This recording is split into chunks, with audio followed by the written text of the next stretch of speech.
Assalamualaikum warahmatullahi wabarakatuh. Bismillahirrahmanirrahim. Alhamdulillahi rabbil alamin. Wa bihi nasta'inu ala umurid dunya waddin.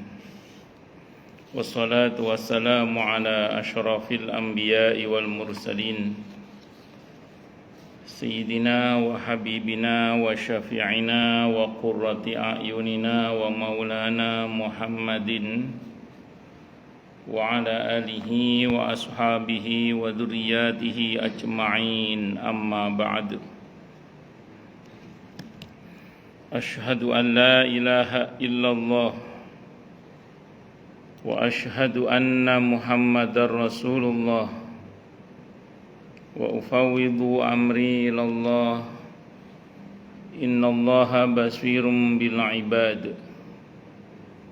Hasbiyallahu la ilaha illa huwa alaihi tawakkaltu wa huwa rabbul arsyil azim. Qala Allah ta'ala fi kitabihil karim hikayatan an nabiyillahi Musa alaihi salam. Rabbi shrah li sadri wa yassir li amri wahlul 'uqdatam min lisani yafqahu qawli. Para alim, para asatid, para asatidah, para bapak-bapak sekalian, hafizani wa hafizakumullah, bil khusus segenap pengurus Masjid Al-Muhajirin Taman Permata Cikunir dan sekitarnya, yang semoga pengurusnya dan jamaahnya semoga semuanya saja selalu dalam naungan rahmat, barokah, perlindungan serta bimbingan Allah Subhanahu wa taala. Amin Allahumma amin insyaallah. Allahumma inna nas'aluka ilman nafi'a wa rizqan thayyiba wa amalan mutaqabbala wa fatahallahu alaina futuhal arifin. Allahumma inna na'udzubika min ilmin la yanfa' wa amalin la yurfa' wa qalbin la yakhsha' wa du'a la yusma'. Allahumma ati anfusana taqwaha wa zakkiha anta khairu man zakkaha anta waliyuha wa maulaha. Amin Allahumma amin insyaallah. Masih melanjutkan kajian kita kitab At-Tadhkirah karya Al-Imam Al-Qurtubi rahimahullah rahmatan wasi'ah wa rahimallahu ulama al-muslimin. Qala al-musannif rahimahullahu ta'ala wa nafa'ana bihi wa bi'ulumihi fid dharain amin. Bismillahirrahmanirrahim. Mengenai judul adab ziarah kubur dalam konteks pembahasan kita saat ini, itu berkaitan dengan mengobati hati, yang kemarin diantaranya adalah ziarah kubur. Jadi ziarah kubur yang bisa mengobati hati itu kalau kita menjaga adab-adab sebagai berikut ini, maksudnya gitu ya. Kalau tidak dijaga adabnya, ya tidak punya dampak pada mengobati hati yang keras, tidak bisa melembutkan hati yang keras. Nah, supaya ziarah kuburnya itu punya dampak positif pada perbaikan hati kita yang rusak atau hati kita yang mengeras, maka diantaranya kita perlu perhatikan apa yang disampaikan Imam Al-Qurtubi ini ya, yang itu merupakan bagian dari adab di dalam ziarah kubur, yang dengannya insya Allah ziarah kubur kita akan punya fungsi untuk mengobati hati yang keras itu.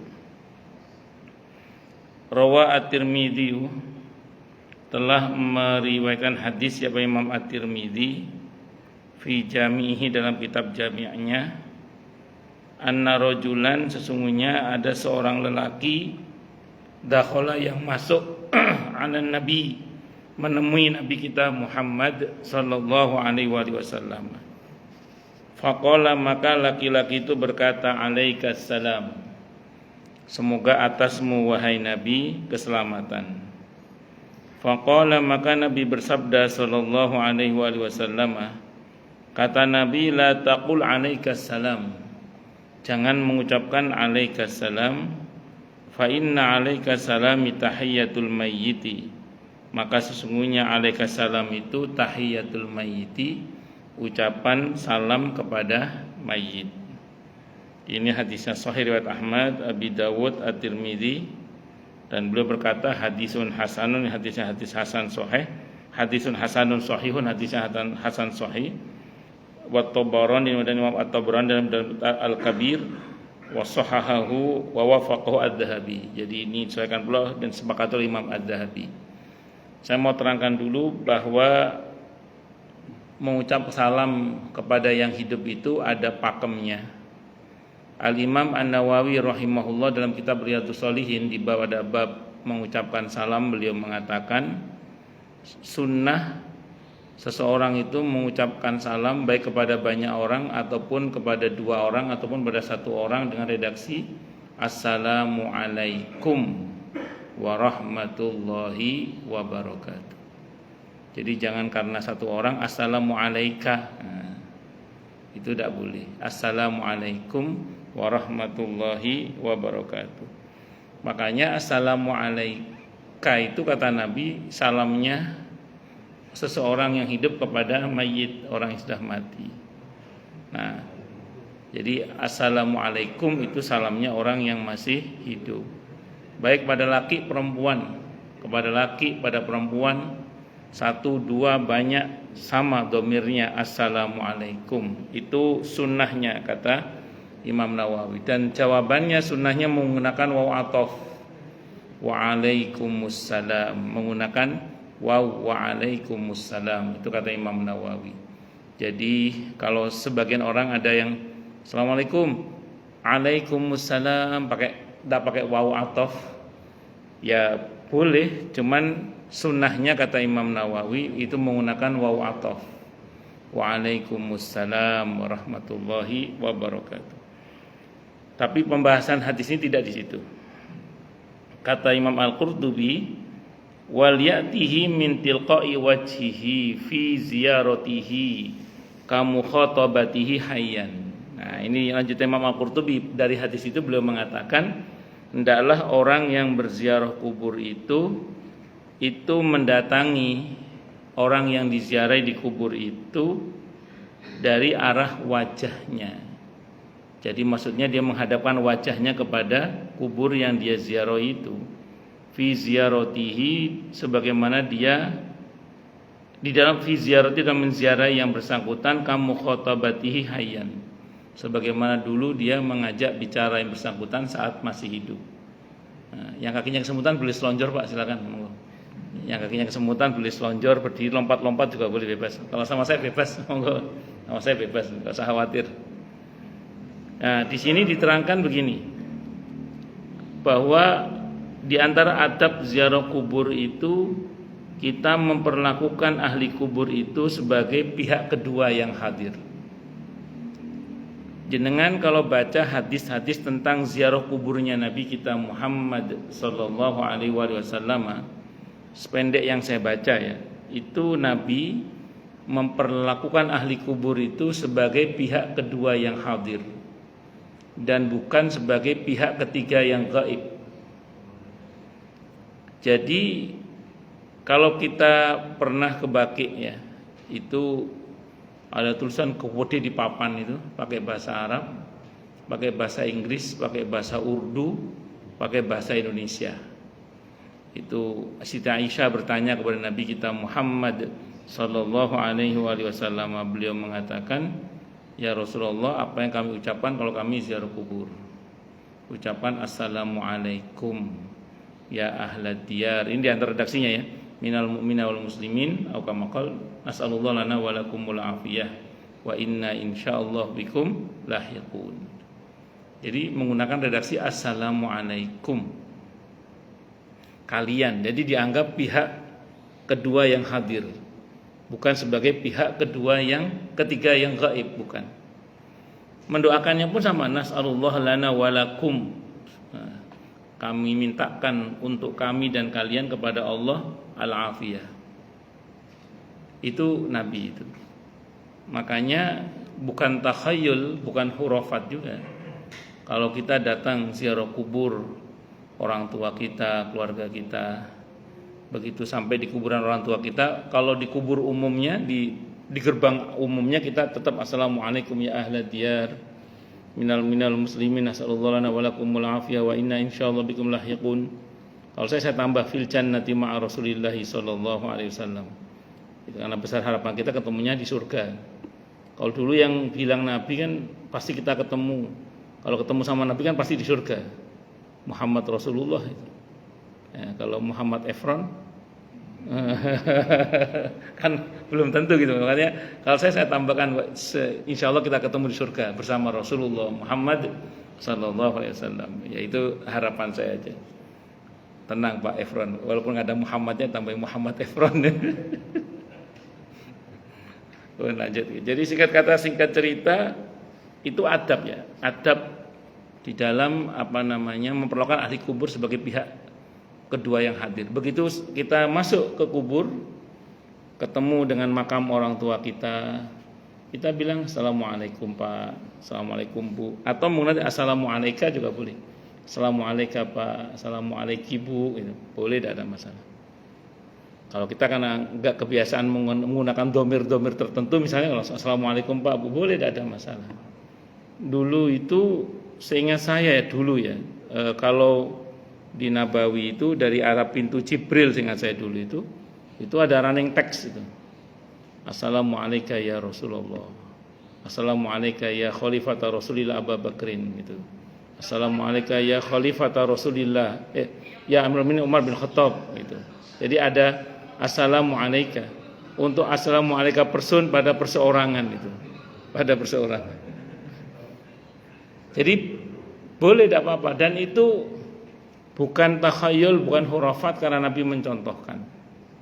Dan kita bisa menggunakan bahasa kita dalam mendoakan, mugi panjenengan, semoga Bapak dan Ibu dirahmati oleh Allah, semoga Bapak dilapangkan di kuburnya, dirahmati oleh Allah, jika kuburnya taman-taman surga. Ya monggo, kayak orang ngobrol aja gitu. Seperti ketika kita menghadap beliau pada saat beliau masih hidup. Dan saya ulang, ini Nabi melakukan. Makanya ini bukan takhayul, bukan hurafat. Allah. Nah, kalau Bapak pernah membaca dalam Tarikh Ibnu Hisham, sependek yang pernah saya baca ketika berkaitan dengan Fathu Mekah, itu semua sahabat kembali ke rumahnya masing-masing kecuali Rasulullah Muhammad sallallahu alaihi wasallam. Dan Nabi bilang kepada sahabat Ansar radhiyallahu anhum, buatkan saya kemah di makamnya Khadijah di Ma'la itu. Maka beliau membuat kemah di situ dan para sahabat menyaksikan dan mendengarkan bagaimana Nabi sering atau beberapa kali itu seperti ngobrol dengan Siti Khadijah radhiyallahu anha. Beliau mengatakan, "Sadaqti ya Khadijah, kamu benar wahai Khadijah. Dulu kamu ngomong begini, sekarang begini, dulu kamu sekarang begini," gitu. Kayak orang ngobrol aja. Dan ternyata itu nanti tidak hanya dilakukan oleh Rasulullah Muhammad SAW, tapi para sahabat mencontohnya begitu juga, memperlakukan ahli kubur itu sebagai pihak kedua yang hadir. Dan Al-Imam An-Nawawi juga pendapatnya sama dengan Imam Al-Qurtubi, di mana ketika kita sowan atau ziarah kubur itu, hendaklah kita memperlakukan orang yang ada di kuburan itu sebagai pihak kedua yang hadir dan bukan sebagai pihak ketiga yang gaib. Assalamualaikum Bu, kula dugi niki putune wis gede alhamdulillah. Nah, mugi-mugi Ibu, apa kita doakan orang tua kita doakan apa gitu. Itu seperti itu. Walaupun ada beberapa doa Nabi itu menggunakan redaksi pihak ketiga yang gaib, ada, pernah Nabi menggunakan redaksi itu, namun seringnya dan yang masyhur dalam banyak riwayat beliau menggunakan pihak sebagai ahli kubur sebagai pihak kedua yang hadir, bukan sebagai pihak ketiga yang gaib. Jadi dan itu rasakan bahwa ketika kita ziarah kubur itu seperti ketika kita ziarah atau menemui beliau saat masih hidupnya. Itu seperti itu. Itu adabnya ya. Walau khatabahu hayyan lakana al-adabu istiqbalahu biwajhihi. andaikan dulu sewaktu dia masih hidup dia menghadap kepada yang bersangkutan, pasti dia akan menghadap kepadanya dengan menghadapkan wajahnya. Makanya itu adabnya itu, dan itu adabnya. Maka kalau ziarah ya jangan jangan nyingkur, tapi hadapkan wajah kita ke arah beliau yang bersangkutan itu. Itu seperti itu. Maka sebenarnya kalau kita ziarah di Raudhah, ketika kita berada di antara mimbar dan dalamnya Nabi kita Muhammad sallallahu alaihi wasallam, aslinya sunnahnya itu kita ketika berucap salam kepada beliau itu sambil menghadap ke arah dalam beliau itu sebenarnya. Cuman kalau ketemu askar tidak boleh, diusir, dilarang. Berdoa kepada Allah. Baru kita mengucap salam kepada Nabi kita Muhammad sallallahu alaihi wasallam. Tapi ya mau gimana lagi, aturannya begitu ya sudah. Allah Maha tahu bahwa kita bukan tidak mau menjaga adab kepada nabinya. Masalahnya kalau begitu diusir sehingga terpaksa. Itu ya adabnya. Maka kalau lihat videonya Raja Abdullah atau beberapa raja Saudi ketika ziarah ke Raudhah kan yang menghadap ke arah kubur Nabi kita Muhammad SAW. Karena adabnya begitu, memang sebenarnya adabnya itu begitu. Aslinya itu begitu adabnya itu di dalam berziarah itu. Sebagaimana dulu para sahabat menghadap kepada Nabi suaranya dipelankan, maka ziarah kepada Nabi pun pada saat sekarang suaranya juga harus dipelankan, menjaga adab kepada Nabi kita Muhammad sallallahu alaihi wasallam, karena ada ayat yang melarang kita meninggikan suara di hadapan Rasulullah Muhammad sallallahu alaihi wasallam. Itu jadi di Raudhah jangan kencang-kencang gitu maksudnya. Dulu waktu saya masih Surabaya saya pernah dengar itu ada orang doa gini. Terima kasih ya Allah, saya bisa haji ya Allah. Terima kasih ya Allah, tapi ngutang ya Allah. Akhirnya orang tahu semua kalau dia ngutang. Waktu saya masih di Surabaya ada orang doa gitu, cok kenceng-kenceng Pak. Akhirnya orang pada tahu semua kalau dia ngutang. Naudzubillah min syarri dzalik. Lanjut. Fakadzalika hahuna. Maka demikian pula lah dalam hal ini ketika kita ziarah kubur, adalah kita menghadapkan wajah kita kepada kuburan di mana kita ziarah pada saat itu. Siti Aisyah radhiyallahu anha, ketika ini bukti bahwa Siti Aisyah memperlakukan orang yang di kuburan itu sebagai sosok yang masih hidup, diperlakukan seperti sosok yang masih hidup. Siti Aisyah radhiyallahu anha ketika Raudhah itu isinya, dalam beliau isinya baru Rasulullah Muhammad sallallahu alaihi wasallam dan ayahanda beliau Abu Bakar As-Siddiq radhiyallahu an. Itu kalau ziarah kubur, kalau ziarah ke situ selalu buka cadar. Begitu masuk ke dalam beliau ziarah dibuka cadarnya. Itu Siti Aisyah radhiyallahu anha. Suatu saat Sayyidina Umar berada di situ juga. Sejak itu Siti Aisyah radhiyallahu anha kalau ziarah tetap pakai cadar. Ditanya oleh pembantu beliau, "Ya Ummul Mukminin, kenapa panjenengan yang biasanya ngelepas cadar sekarang kok tetap pakai cadar?" Apa kata Siti Aisyah radhiyallahu anha? "Saya malu karena di sini ada Umar sekarang. Saya malu karena sekarang di sini ada Umar." Sayyidina Umar radhiyallahu anhu. Itu seperti itu. Itu Siti Aisyah radhiyallahu anha. Siti Aisyah radhiyallahu anha itu sebenarnya termasuk sahabiah yang punya pendapat bahwa orang yang meninggal itu orang yang meninggal itu tidak bisa menyaksikan yang masih hidup, itu aja loh. Itu pendapat Siti Aisyah radhiyallahu anha. Ini berbeda dengan Abdullah bin Umar. Kalau Abdullah bin Umar radhiyallahu anhu termasuk yang berpendapat kalau kita ziarah kubur itu yang kita ziarah itu bisa melihat kita. Abdullah bin Umar berdalil kepada hadis Bukhari ketika Nabi berada di Badar itu. Saat itu beliau menyapa satu lubang yang di dalam lubang itu isinya diantaranya Abu Jahal ya. Karena Abu Jahal CS itu dikuburkan dalam satu lubang karena kondisi yang darurat saat perang Badar. Madinah Badar kurang lebih 100 km. Itu Nabi menyapa mereka. Kata ayah Abdullah bin Umar itu Sayyidina Umar radhiyallahu an, apa kata Sayyidina Umar? ya Rasulullah, emang mereka bisa dengar ya? Beliau bersabda, Okamaqal, bahkan penglihatan dan pendengaran mereka lebih tajam daripada penglihatan dan pendengaran kalian yang masih hidup ini. Hanya saja mereka tidak bisa menjawab karena orang kafir ya. Hanya saja mereka tidak bisa menjawab karena orang kafir itu. Nah, jadi Abdullah bin Umar termasuk yang sepakat termasuk yang berpendapat bahwa orang yang meninggal itu kalau kita ziarah bisa menyaksikan kita yang berziarah. Nah, sementara Siti Aisyah termasuk yang tidak sependapat dengan itu. Beliau berdalil kepada ayat yang mengatakan, wahai Nabi, engkau tidak akan bisa membuat orang yang mati itu mendengar, apalagi melihat, kan begitu.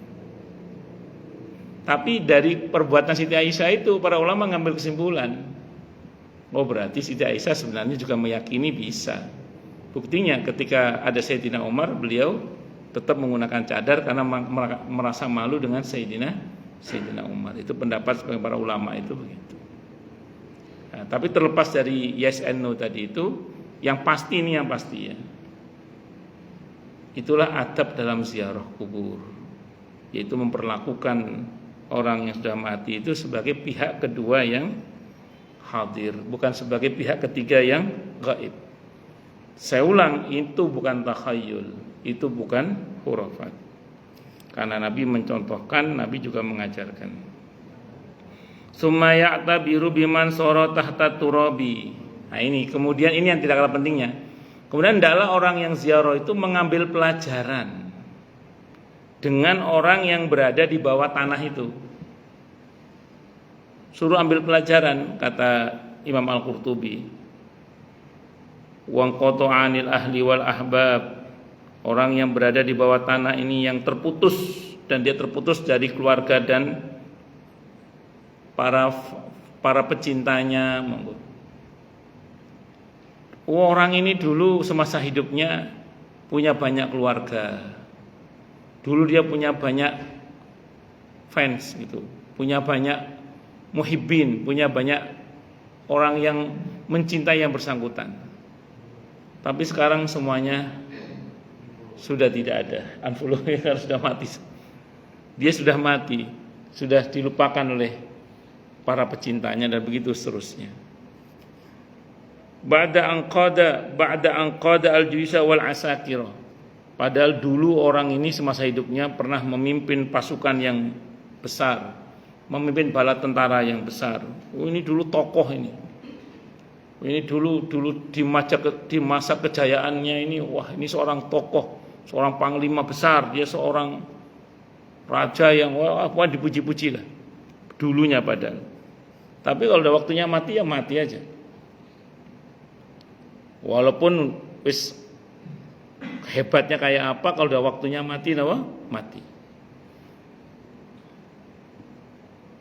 Ya, seolah-olah dari perenungan itu kita mau ngomong gini, dia yang hebatnya kayak gitu aja bisa mati, apalagi saya, kira-kira gitu.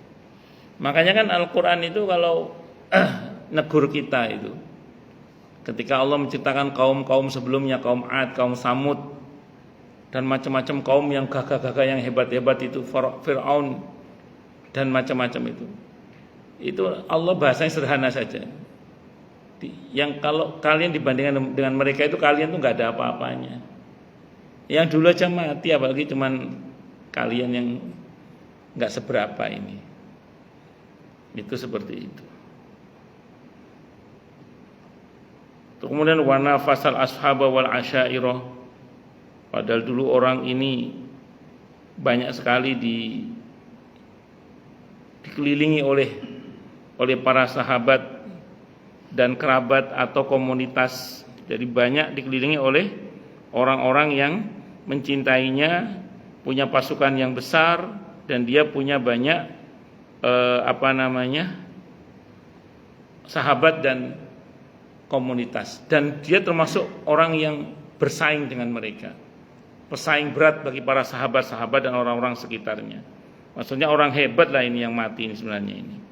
Ini orang-orang yang hebat. Dulu ini saingan bagi para sahabat dan komunitasnya. Dan dulu semasa hidup orang yang mati ini wajamal amwala wad dakhair. Orang ini dulu sering kali semasa hidupnya mengumpulkan aneka harta dan simpanan, wis pokoknya dia ini kaya raya, dunya bronone wake. Kalau dulu Allah cerita tentang Nabi Sulaiman misalnya, Nabi Dawud dengan kekuasaannya yang luar biasa, tapi beliau yang hebat ya wafat juga. Fir'aun dengan kesombongannya, dengan keangkuhannya, Qarun begitu juga, Haman juga begitu. Bal'am bin Ba'ura itu kurang apa orangnya itu. Kalau doa itu belum turun tangannya, doanya sudah dikabulkan oleh Allah. Tapi ujungnya yang mati semua. Tentu Nabi Sulaiman dan Nabi Daud mati wafat dalam kebaikan yang pastinya Allah ridhoi karena Nabi dan Rasul. Tapi yang tadi belakangan tadi Fir'aun, Haman, Qarun, Bal'am bin Ba'ura ini mati dalam keadaan kafir kepada Allah Subhanahu wa taala. Nauzubillahi min syarri dzalik. Tapi itu kita lihat banyak orang-orang yang zalim sekarang kok enggak mati-mati, Ustaz. Ya dulu Fir'aun juga lama. Qarun dulu juga lama. Menurut satu riwayat Nabi Musa itu minta kehancuran Fir'aun itu 40 tahun baru dikabulkan. Nabi Musa itu minta Fir'aun hancur, itu butuh berapa waktu? 40 tahun. Jadi ya harus sabar memang. Itu seperti itu.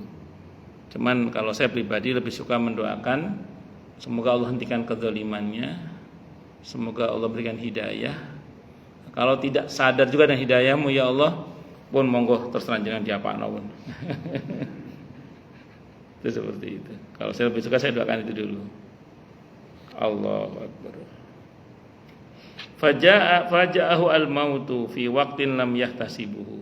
Sampai akhirnya datanglah kematian di waktu yang tidak dia sangka-sangka. Karena kematian itu bisa datang sewaktu-waktu.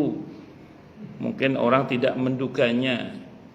Walaupun di hadis yang kita bahas sebelumnya ya, bahwa orang itu ketika sebelum malaikat maut datang itu sudah ada malaikat pendahulu yang datang ya, yang bisa dilihat oleh orang yang akan meninggal sejauh mata memandang. Cuman kalau orangnya yang mau meninggal itu orang yang ngaji, tahu ilmunya, mungkin tahulah ini malaikat pendahulu, sehingga dia akan siap-siap atau bahkan dibantu untuk siap-siap oleh Allah melalui malaikat yang Allah utus. Karena kalau yang akan meninggal orang yang baik, malaikatnya malaikat rahmat. Nah ini berbeda dengan orang yang gak pernah ngaji. Kata Imam Al-Qurtubi, orang yang gak mengerti dikira malaikat pendahulu itu jin. Sehingga tidak jarang orang yang akan mati itu minta diruqyah. Tolong ruqyah saya diikuti oleh itu orang siapa ngikuti saya terus itu. Tolong diruqyah saya. Padahal ternyata itu malaikat pendahulu yang sudah Allah izinkan untuk bisa dilihat oleh yang bersangkutan. Cuma karena dia nggak ngaji, nggak tahu kalau itu malaikat. Tahu-tahu mati ya. Nah inilah yang kadang tadi dikatakan, ketika kematian itu datang di waktu yang tidak dia sangka-sangka. Walaupun saya ulang, bagi orang yang berilmu dia tahu, karena sebelum malaikat maut datang sudah ada malaikat pendahulu yang datang. Bahkan dalam kitab ini dikatakan malaikat maut itu punya banyak delegasi-delegasi. Di antara delegasinya adalah uban itu di antaranya. Itu yang dalam hadis Sahih Bukhari ketika Nabi Musa ini yang saya lupa kalau Nabi Musa, Nabi Dawud ya. Saya Nabi Dawud ini. Ketika Nabi Dawud akan dicabut nyawanya itu, beliau mengatakan kok mendadak? Saya belum ada persiapan ini, kata Nabi Dawud. Bisa begini karena Nabi aja. Kalau Pak Dawud Bekasi nggak bisa ya. Nah itu kata malaikat nun sewu Nabi Dawud, di hadisnya nggak pakai nun sewu ya, ini modifikasi. Jadi ini mafhum riwayat. Itu uban panjenengan itu sudah merupakan pemberitahuan. Coba jenengan tengok kanan kiri, beberapa teman jenengan kan sudah meninggal dunia, itu juga pemberitahuan kata malaikat. Jadi uban berkurangnya teman kita karena sudah mulai dipanggil oleh Allah satu persatu. Itu peringatan sudah itu. Jadi bukan tidak diberi peringatan, itu peringatan juga kata beliau begitu. Nah, di samping nanti diutusnya malaikat rahmat itu sebagai pendahulu bagi orang-orang yang baik sebelum malaikat maut yang datang. Allahu akbar. Wa haulun lam yartaqibhu, dan huru hara atau sakaratul maut yang tidak diharapkan kedatangannya. Tapi kalau sudah waktunya mau apa? Makanya kalau orang-orang munafik itu ketika kematian datang kepadanya itu negosiasi betul dia itu. Laula akhartani ila ajalin qarib fa asaddaqa wa akum minas solihin. Ya Allah, andaikan kematian saya ditunda sebentar saja, saya mau sedekah dan menjadi hambamu yang soleh. Tapi ayat 11-nya Allah tolak itu. Kematian tidak bisa dinegosiasikan untuk dimajukan walaupun cuman, untuk diakhirkan walaupun cuman sesaat. Harus tepat waktu tetap kematian itu. Tidak akan diakhirkan walaupun cuman sesaat. Itu seperti itu. Makanya saya ulang, kematian itu mesti kita persiapkan karena sewaktu-waktu dia bisa datang kepada kita tanpa kita duga, bahkan di saat yang kita tidak mau sebenarnya itu. Nah, maka besar harapan kita semoga saat Allah panggil kita sedang cinta-cintanya kepada Allah Subhanahu wa taala, mudah-mudahan. Amin insyaallah. Tapi kondisi itu akan dibuat oleh Allah. Di riwayat yang saya lupa sudah atau belum dalam riwayat ini, ketika Siti Aisyah mengatakan, ketika Nabi bersabda kepada Siti Aisyah radhiyallahu anha bahwa siapa yang ingin berjumpa dengan Allah maka Allah akan mau berjumpa dengannya, dan siapa yang tidak suka berjumpa dengan Allah maka Allah tidak mau berjumpa dengannya. Kata Siti Aisyah, ya Rasulullah, siapa di antara kami yang mau mati? Kata Nabi, bukan itu maksudnya.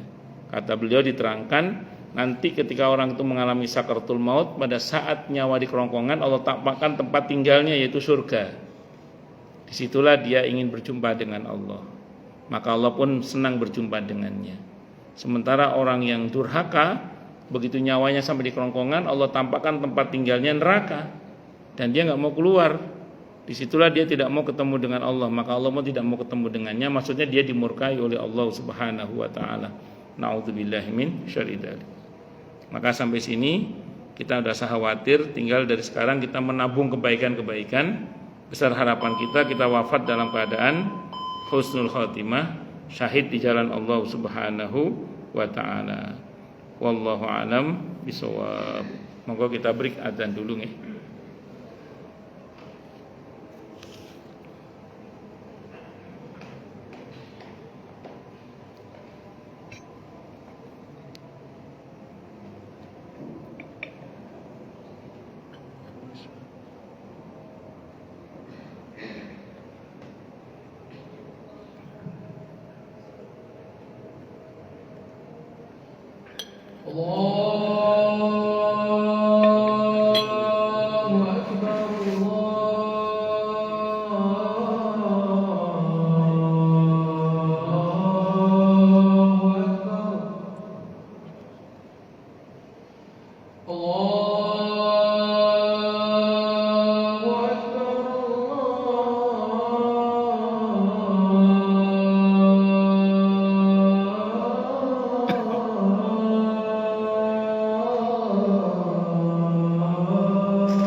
حي على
monggo silakan yang mau tanya, protes, marah boleh.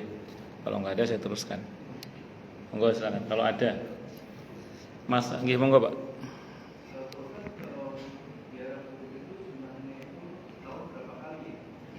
Wah, baik. Bagus. Kalau kata Imam Al-Qurtubi dalam kitab At-Tadhkirah ini, ziarah kubur itu sunnah kapan kita mau. Saya ulang, ziarah kubur ini kalau versi kitab At-Tadhkirah Imam Al-Qurtubi masuk dalam kategori ibadah yang sunnah kapan kita mau. Kapan Bapak mau ziarah aja udah. Tapi ditata niatnya dengan baik untuk mengikuti sunnah Rasulullah Muhammad sallallahu alaihi wasallam. Yang pertama. Nah, ziarah kubur ini kalau kata Syekh Izzuddin Ibn Abdissalam masuk ibadah mutlaqah ghairu muqayyadah. Mutlak ada perintahnya. Kapan bebas? Kapan aja bebas. Nah, kalau Bapak nanya ke saya berapa kali dalam setahun, tidak ada batasannya. Kapan Bapak mau? Bahkan Nabi itu pernah suatu saat, hadisnya Sahih Muslim ya, di malam nisfu Sya'ban itu, ba'da sholat Isya, yang biasanya beliau istirahat, malam itu beliau berbuat yang nggak biasanya di malam nisfu Sya'ban itu. Apa? Ziarah kubur beliau ke Baqi. Itu hal yang nggak biasa dilakukan oleh Nabi selesai sholat Isya, yang biasanya beliau istirahat kalau tidak ada kepentingan keluarga dan kepentingan kaum muslimin. Malam hari itu pernah beliau ziarah kubur di malam nisfu Sya'ban. Hadisnya Sahih Muslim diantaranya. Jadi saya ulang, ziarah kubur itu kapan kita mau. Jadi ya monggo terserah jenengan. Ngaten nggih. Wallahu a'lam bishawab. Nggih monggo Pak Efron.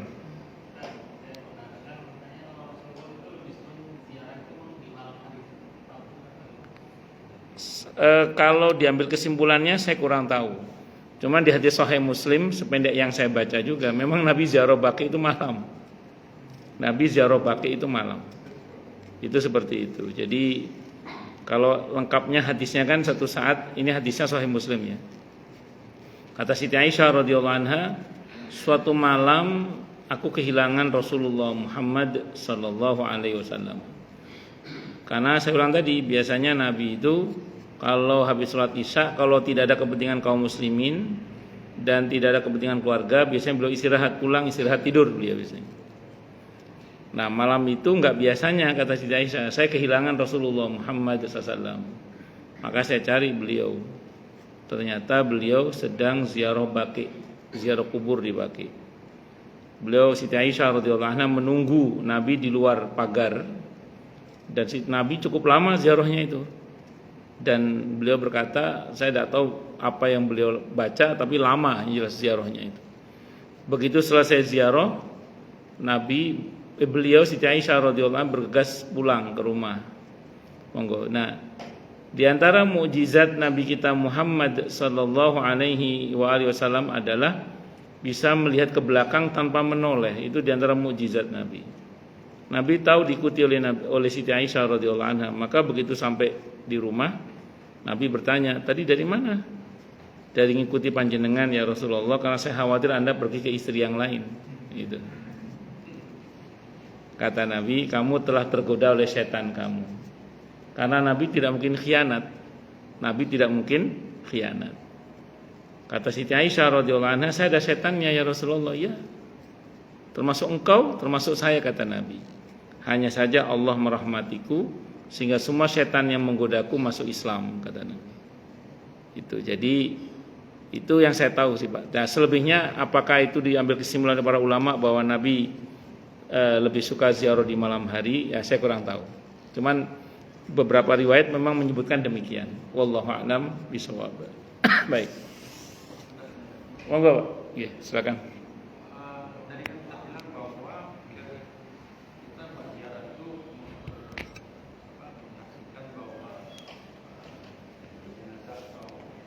Ahli kubur sebagai pihak kedua yang hadir. Yang hadir ya.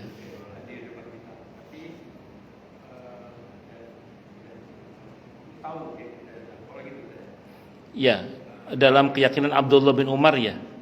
Berbeda dengan Siti Aisyah radhiyallahu anha, tapi dari sikap beliau menunjukkan hal yang serupa sebenarnya. Terus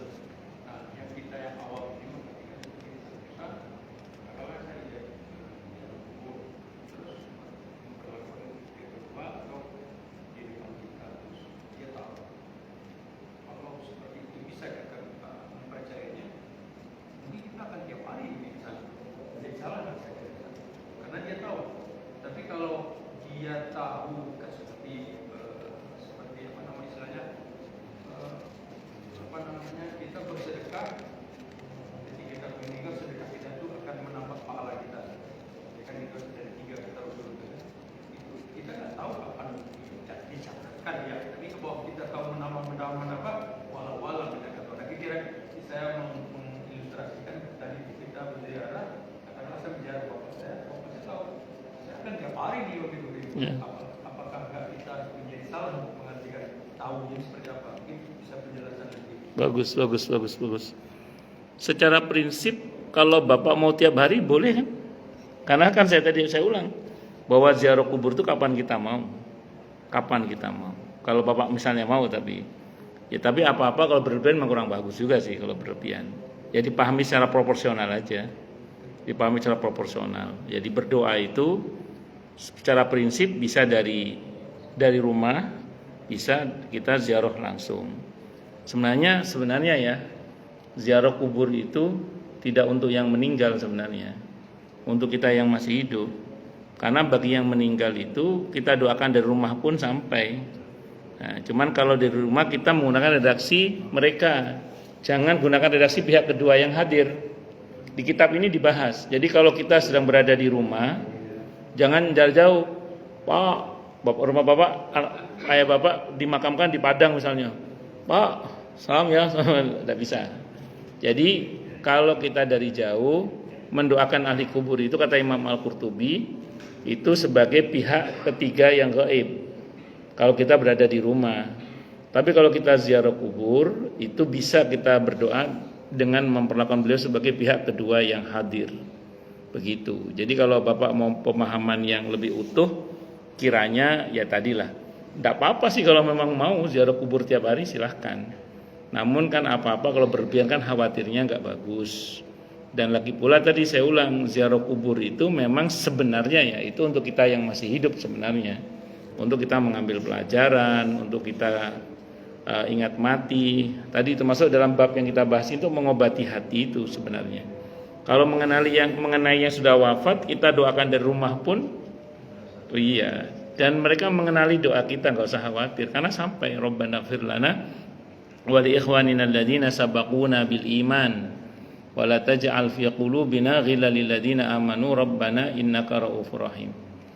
Maka jangan sampai nanti kita pas mati, ketika dipertemukan dengan keluarga kita tidak mengenali kita. Loh, kok nggak kenal Ustaz? Nggak pernah mendoakan?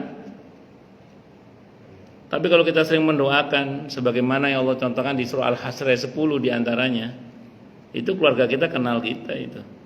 Wal ikhwanina alladziina sabaquna bil iman itu kalau kita buka tafsirnya, itu enggak cuma kakek nenek kita, sampai generasi sahabat kalau memang kita punya kakek nenek yang seiman sampai generasi itu. Sampai Rabbana ighfir lana wal ikhwanina alladziina sabaquna bil iman dan seterusnya. Apalagi kita secara khusus mendoakan orang tua kita, kakek nenek kita secara khusus, itu lebih kenal lagi itu. Ya, dikenali di kalangan min ahli rahmah kalau sama-sama dirahmati oleh Allah. Ngaten nggih Pak. Wallahu a'lam bishawab. Nggih. Sebentar. Untuk doanya, karena doa untuk pihak ketiga dengan doa untuk pihak kedua bedanya. Yang kedua sedikit melenceng. Kalau di pemakaman, misalnya ini bersebelahan atau tetangganya, apakah tidak suasana di bawah itu saling mengenal atau Nggih. Baik.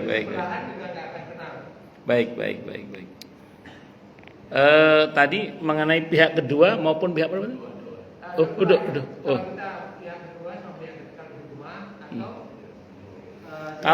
Kalau di rumah kan misalnya Allahumma ighfir lahum warhamhum waj'al jannata masam dan seterusnya itu. Kalau kita sedang ziarah, itu kalau yang Nabi contohkan di antaranya kan nas'alullah lana walakumul afiyah. Nas'alullah lana walakumul afiyah. Aku mohon kepada Allah untuk kami dan kalian al-afiyah. Itu satu contohnya. Nah, doa ini kan mutlak, doa apa saja kan. Bisa nggak misalnya kita datang ke kubur orang tua kita, assalamualaikum Pak, assalamualaikum Bu, kita menggunakan domir yang tepat misalnya. Atau kalau kita nggak ngerti bahasa Arab, assalamualaikum Pak, assalamualaikum Bu, boleh, tidak ada masalah. Terus jadi assalamualaikum sendiri itu sudah merupakan doa. Kita tambah lagi kan pakai bahasa kita lah. Mugi Allah rahmati panjenengan Bu, Pak, mugi jenengan dilapangkan kuburnya dan begitu seterusnya. Jadi itu bukan takhayul, bukan hurafat itu. Nabi mencontohkannya, mendoakan ahli kubur itu umumnya itu dengan redaksi menggunakan ahli kubur sebagai pihak kedua yang hadir, bukan sebagai pihak ketiga yang gaib. Walaupun ada, Nabi pernah mendoakan ahli kubur sebagai pihak ketiga yang gaib, pernah juga. Terus yang jadi pertanyaan gini kadang, kenapa kalau sholat jenazah di depan tapi kok menggunakan domir pihak ketiga yang gaib? Tapi begitu di kuburan kok redaksinya menjadi pihak kedua yang hadir. Pertama ittiba ya, pasti ittiba kepada Rasulullah Muhammad SAW. Namun kalau kita baca hadis yang sahih riwayat Ahmad, Abi Daud, Ibnu Majah, hadisnya kata Imam Al-Qurtubi sahih dari semajal periwayatannya, saat jenazah belum dimakamkan, saat kita sholatkan itu ruhnya sedang dalam perjalanan gitu. Sedang tidak berada di situ. Itulah kenapa kita menggunakan redaksi pihak ketiga yang hadir sampai kemudian nanti berada di kuburan. Itu baru kemudian roh itu dalam tanda kutip ya, kata Imam Ibnu Qayyim Al-Jauziyah rahimahullah dalam kitab Ar-Ruh, ini tidak bisa dipahami secara harfiah duniawi. Allah satukan kembali ruh dengan jasadnya. Walaupun ini tidak bisa dipahami secara harfiah duniawi. Nah, ini menunjukkan bahwa ketika kita ziarah kubur itu tanpa kita sadari kita ya harus memperlakukan pihak yang ada di dalam kuburan itu sebagai pihak kedua yang hadir. Pertanyaan berikutnya menarik, apakah kalau ada orang dikuburkan secara bertetangga itu akan menjadi suasananya sama yang di dalam itu dalam arti mengalami keadaan yang sama? Jawabannya tidak sama. Para Imam Al-Qurtubi mencontohkan ada dua orang yang tidur dengan mimpi yang berbeda, maka suasananya berbeda walaupun tidurnya bersebelahan. Jadi karena mimpinya beda, maka suasananya juga beda. Cuma sedikit banyak yang sebelah akan terganggu. Kalau mimpinya ini mimpi perang, gitu. Ya itu yang kata Imam Al-Qurtubi. Orang kalau dimakamkan di pemakaman orang-orang yang tidak baik, itu sedikit banyak orang yang baik itu akan terganggu dengan suasananya orang-orang sebelah. Tapi dia tidak ikut diadab, cuma kena terganggu aja. Beliau menganalogikan dengan orang yang tidur bersebelahan. Itu mimpi yang berbeda, suasananya berbeda, nuansanya juga berbeda. Tapi kalau yang sebelahnya ini lagi mimpi perang misalnya, itu pasti sebelahnya kena dampaknya itu karena lagi itu seperti itu. Itu kata Imam Al-Qurtubi. Wallahu a'lam bishawab. Itulah kenapa anjurannya kita mencari makam di pemakaman orang-orang soleh. Begitu ya. Wallahu a'lam bishawab. Cukup dulu nih. Oh ada lagi, monggo.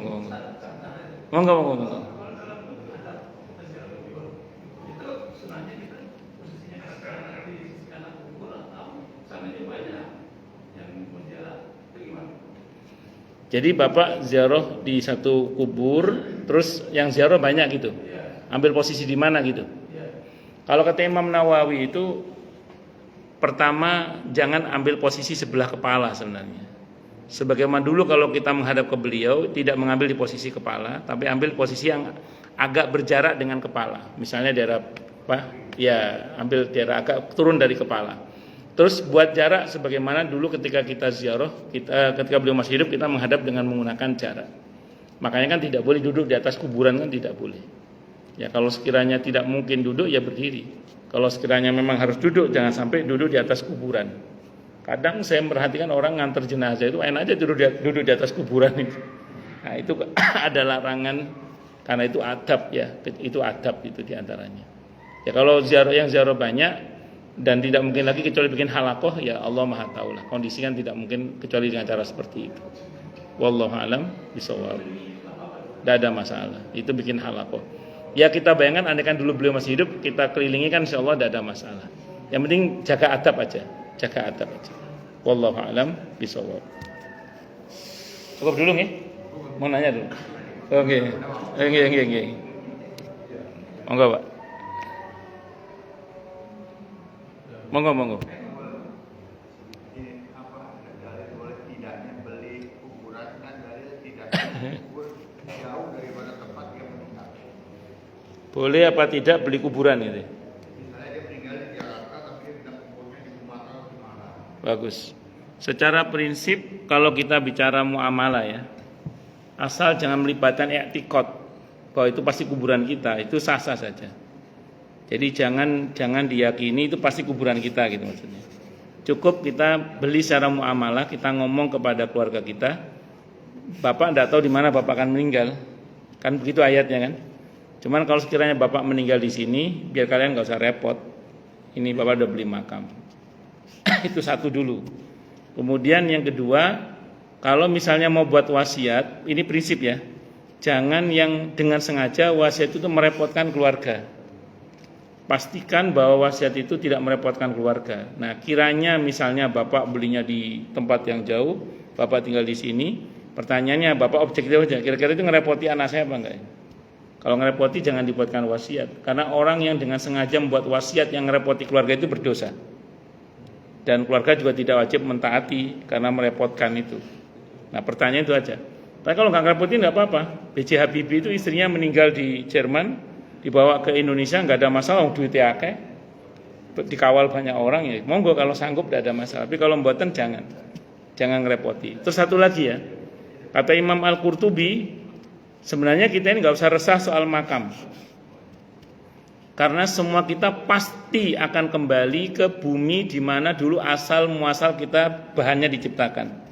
Kalau bahasa Al-Qur'annya ini janji Allah pada bumi, kata Imam Al-Qurtubi. Kalau bahasa Al-Qur'annya minha khalaqnakum wa fiha nu'idukum wa minha nukhrijukum taratan ukhra. Dari bumi itu kami ciptakan kalian dan ke bumi itu akan kami kembalikan kalian, dan dari bumi itu pula nanti kalian akan aku bangkitkan. Nah, makanya kata Imam Al-Qurtubi, kita ini nggak usah resah soal kuburan sebenarnya. Nah, beliau agak nyindir gini, orang yang beli kuburan itu kata beliau itu tidak termasuk dalam kategori persiapan pemakaman. Tidak termasuk dalam kategori persiapan menghadapi kematian, tapi itu persiapan pemakaman kata beliau. Kalau Bapak nanya ke saya, boleh. Termasuk di San Diego Hills, boleh, tidak ada masalah. Silakan, tapi secara muamalah aja. Jadi nggak usah dipastikan ini pasti kuburan saya, nggak usah dipastikan. Cukup kita secara muamalah saja. Dan saya ulang ya, itu tidak termasuk persiapan menghadapi kematian kata Imam Al-Qurtubi. Kalau kata Imam Al-Qurtubi itu termasuk persiapan pemakaman kata beliau. Saya kira itu nih. Wallahu a'lam bishawab. Cukup dulu. Baik, kita tutup dengan hamdalah. Alhamdulillahirabbil alamin. Semoga kajian kita bisa bermanfaat, mubarakah fid dini wad dunya wal akhirah untuk kita, keluarga kita dan seluruh umat Islam semuanya, dan mudah-mudahan kita semua dijadikan oleh Allah sebagai orang-orang yang sukses dunia akhirat, selamat dunia akhirat, bahagia dunia akhirat, dan dipermudah setiap urusan kita oleh Allah fid dini wad dunya wal akhirah. Semoga Allah limpahkan hidayah selalu untuk kita, semoga Allah tingkatkan selalu hidayah untuk kita, dan semoga Allah berikan hidayah untuk siapapun yang melihat kita. Subhanakallahumma bihamdika asyhadu an la ilaha illa anta astaghfiruka wa atubu ilaik. Sallallahu alaihi Muhammad wa ala alihi wa sahbihi wasallam. Saya mohon maaf. Wassalamualaikum warahmatullahi wabarakatuh.